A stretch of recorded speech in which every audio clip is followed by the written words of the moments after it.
Baskarretari ipuin honen oinarria edo berak kontatu zirelako.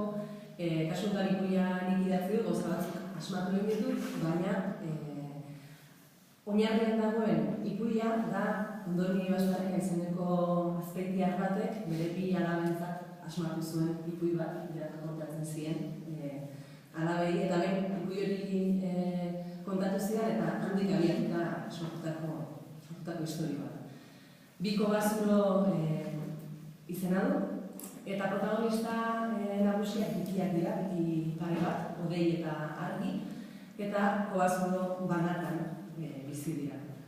Kobazulo bat iluna eta hotza da, elurra egiten du, negu eternal batean kokatu dagoela, eta ispilukoko horri jarraituz, beste Kobazulo pagainoan aldiz izugarrizko beroa egiten du, beti sargori, ez dakite euria zer den, eta biki horiek, batut bikiak dira, baina eurek ez dakite biki bat daukatenek. Euren bikia ahaztua daukate, eta Kobazulo ilunean bizi direnek ez dakite argia zer den, ez dakite eguzkia zer den, ez dakite beroa zer den, beroa bizi direnek alderantziz, eta Odeik ez daki argi existitzen den, eta argi ez daki Odeik existitzen den.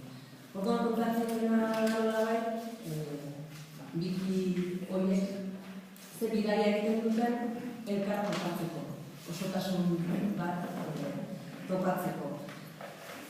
Beraz esan daiteke, ipuin honek ere badauzkara bi geruza, batetik abentura liburu bat izan daitekelako, abentura historiotxo bat, biki horiek egiten duten lurpeko bidaia eta pasatzen dituzten zailtasunak eta kontatzen dituelako, eta bestetik badauka halako plano simboliko bat, nolabait esateko denok dauzkagu gure barruan ahazturiko alderdiak, edo ezagutzen ez ditugun alderdiak, edo ezagutzera osatzen ez garen munduak, eta haiek ezagutzeko derrigor egin daukagu lurpeko bidaia bat, existitzen dira amilderiak, existitzen da jakintza edo jakinduria representatzen duen amona bat.